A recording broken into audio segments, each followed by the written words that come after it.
जय हिंद दोस्तों, स्वागत है आपका आपके अपने परिवार रैंकर्स गुरुकुल यूट्यूब चैनल पे। मैं आदित्य आप सभी का तहे दिल से यहाँ स्वागत करता हूँ। अभी एसएससी ने अपने कमीशन के वेबसाइट पर जो है वो नोटिस निकाला है और जिसका आप सभी का इंतजार था मेरे भाई, वो हो चुका। जी हाँ बिल्कुल, declaration of result of CGL 2022 यानी 2022 का प्री का रिजल्ट डिक्लेयर हो चुका है और बहुत ही चौंकाने वाली बात है। यूं समझ लीजिए, मैं आपको एक एक चीज यहाँ डिटेल में बताने वाला हूँ। सबसे पहले तो इस पेपर के बारे में बात करते हैं, इस नोटिस के बारे में बात करते हैं। तो 1 दिसंबर से 13 दिसंबर ये पेपर ऑनलाइन मोड में हुआ।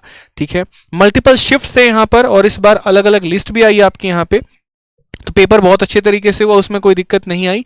उसके बाद सबसे ज्यादा यहां पर है कि भाई कट ऑफ कितना गया यहाँ पे, और कट ऑफ गया तो क्या इस समय कुछ थोड़ा सा एक बवाल वाली न्यूज है यहाँ पे, कुछ अलग थोड़ा सा डिफरेंट यहाँ पर देखने को पहली बार एसएससी में मिला, और वो क्या है वो भी बताएंगे। यहाँ देखो, तो पहली बात यहाँ पर लिस्ट 1 की आप कट ऑफ देखो एक बार। तो लिस्ट 1 की कट ऑफ देखोगे, लिस्ट 1 जो कि AAO का होता है, assistant audit officer, gadget post है यहाँ 4800 ग्रेड पे का।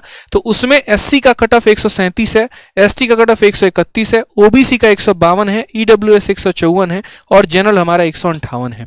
ठीक है, इसमें टोटल हमारे 25,000 लोग जो हैं वो क्वालिफाई हुए हैं, यानी 25,000 लोगों को इसमें सिलेक्शन यानी चयनित किया गया है। लिस्ट 2 की अगर हम बात करते हैं तो लिस्ट 2 जो है वो हमारा जीएसओ पोस्ट के लिए होता है। एक AA हो गया, एक जीएसओ हो गया, जूनियर स्टैटिकल ऑफिसर।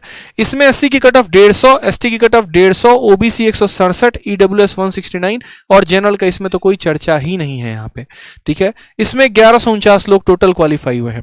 जो सबसे ज्यादा इंतजार आप लोग को रहता है ना, वो रहता है मेरे भाई यहाँ पर आपको लिस्ट 3 का, यानी इनकम टैक्स इंस्पेक्टर, असिस्टेंट एक तरीके से एएसओ सभी पोस्ट में, यानी ये सारे के सारे लिस्ट 3 में आते हैं। इसलिए यहां लिखा भी गया है candidate shortlisted in tier 1 for appearing in tier 2। ठीक है, यहां अगर आप देखेंगे तो इसमें देखिए एससी का कट ऑफ 89, एसटी का कट ऑफ 77, ओबीसी 114, ईडब्ल्यूएस 102 और जनरल 14। बहुत शानदार एसएससी, आपने बहुत अच्छा काम किया, वाकई में दिल खुश कर दिया आपने हमारा। इतना अच्छा काम किया कि आज से हम यहां पर जो है मोदी जी से चल के यहां पर बात की जाएगी सीधा, क्यों दिया आरक्षण, मत दो ना, जरूरत क्या है यहां पे बच्चों को पागल बनाने की। आप यहां देखो ना सर, एक बार आप आरक्षण मतलब यहां देखो, ओबीसी का 114 और जनरल का यहां पर 114, दोनों के दोनों, और पॉइंट में भी 0.27 651 651, मतलब एक रत्ती भर का फर्क नहीं है।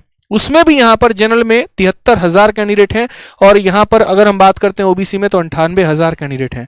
टोटल मिलाकर लिस्ट 3 में 3,60,432 कैंडिडेट को लिया गया है। यानी मैं जो हमेशा से जब मतलब अब तक तो मैं कई यहां पर जो है एक तरीके से वीडियो बना चुका हूं आपके रिजल्ट के बारे में, और जो पिछले 2 सालों में जो मैंने ट्रेंड देखा है ना, वो मैंने यूं देखा है कि आपका एक तरीके से ईडब्ल्यूएस का कट ऑफ जो है धीरे धीरे धीरे धीरे धीरे धीरे और नंबर कम होते चला गया और ओबीसी का कट ऑफ और ऊपर बढ़ता चला गया है। ठीक है, तो यहां पर भाई थोड़ा इसका कुछ सॉल्यूशन निकालना पड़ेगा, ऐसे तो काम नहीं चलने वाला है। ठीक है, नहीं तो कोई फायदा ही नहीं आरक्षण का, सीधा खत्म करते हैं। क्या जरूरत है यहां पर आरक्षण की, पागल बनाने की तो कोई जरूरत ही नहीं है यहां पे। ठीक है, यहां पर मुझे किसी को आहत करने का मतलब मेरा कोई मोटिव नहीं है। कोई ईडब्ल्यूएस वाला यहां कमेंट में कूद जाए, आपको देखा नहीं जा रहा है, आपसे बर्दाश्त नहीं हो रहा है, मेरे भाई सुनो पहले। ठीक है, अगर कल के दिन तुम यहां ओबीसी के जगह पे रहते मैं तुम्हारे लिए भी कहता। तो यहां किसी पर्टिकुलर कैटेगरी को मैं टारगेट करके नहीं कह रहा हूं, लेकिन इस सिस्टम पर मेरा सवाल है कि ऐसा क्यों है। ठीक है, जो एक रिजर्वेशन सिस्टम आपके संविधान में है आप उसके अकॉर्डिंग चलिए ना, वो ज्यादा बेहतर रहेगा। अब कल के दिन अगर एससी का कट ऑफ और ओबीसी का कट ऑफ बराबर कर दिया जाए तो क्या वो उचित रहेगा? बिल्कुल भी नहीं रहेगा भाई। ठीक है, जो एक सिस्टम है उसका एक तरीके से ये वायलेशन है। तो इस पर मुझे लगता है एसएससी को सोचनी चाहिए कि इतना थोड़ा तो डिफरेंस रखो यार। ठीक है, अब बात करते हैं यहां पर कि इसका जो मेंस का डेट है हमारा, तो वो तो आप पहले भी जान चुके हो कि मेंस का डेट आपका कब होने वाला है। लास्ट में एसएससी ने एक और बात कही है कि ये मार्क्स कब देंगे मेरे भाई।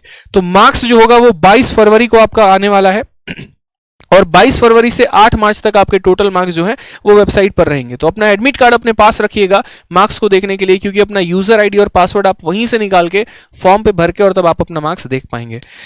ठीक है, तो एडमिट कार्ड पास में रहना बहुत जरूरी है। इसके अलावा अगर कहीं पर भी आंसर की मैं आपको फाइनली जो है वो चैलेंज वैलेंज आएगा तो वो भी अपलोड करके इन्होंने फाइनल आंसर की भी डाल दिया है। बात करते हैं मेंस के पेपर को लेकर, तो बहुत ही बेतुके तरीके से मेंस का पेपर का डेट अनाउंस हुआ। ऐसा होना नहीं चाहिए था। मतलब क्या हो रहा है कुछ समझ में नहीं आ रहा है कि पहले मेंस का डेट अनाउंस होता है फिर बाद में रिजल्ट निकाला जाता है। एक काम करिए, मेंस का पेपर भी करवा लीजिए, मेंस का रिजल्ट भी निकाल दीजिए, उसके बाद प्री का रिजल्ट निकालिएगा। आई थिंक वो ज्यादा सबसे बढ़िया रहेगा।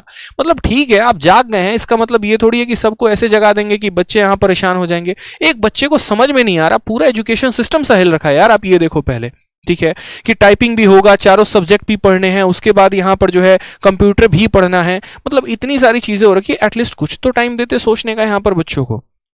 इस तरीके से तो चीज़ें नहीं होनी थी, एक ऑर्गेनाइज्ड वे में होना था।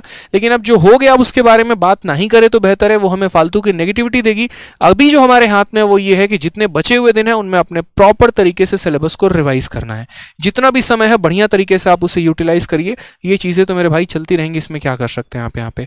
अच्छी बात यह है कि प्री के मार्क्स का कोई यूटिलाइजेशन नहीं होना है, क्वालिफाइंग इन नेचर है, तो बहुत बड़ा रोल नहीं होगा।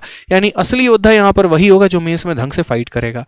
ठीक है, तो मेंस में बढ़िया स्कोर करने की कोशिश करिए, ज्यादा से ज्यादा मॉक टेस्ट लगाइए, ज्यादा से ज्यादा रिवीजन करिए, अपने सिलेबस पर तगड़ा काम करिए। बस मेरे तरफ से इतना ही रहेगा आपके लिए। ठीक है, बाकी और भी कोई जानकारी होगी तो वीडियो बनाकर जरूर कहेंगे। अगर मेरी किसी भी बात का आपको 1% भी हाथ लगा हो तो आपको आहत करने का मेरा कोई भावना नहीं था, मैं पहले बोल देता हूं, उसके लिए मैं पहले ही माफी मांग लेता हूं आप लोगों से। लेकिन मेरा सवाल इस एजुकेशन मतलब एक तरीके से जो ये पॉलिसी एसएससी की उस पर है, आप पे नहीं है। ठीक है, बाकी खुश रहिए, बढ़िया से पढ़ाई करते रहिए। ऑल द बेस्ट, ध्यान रखिए अपना, धन्यवाद।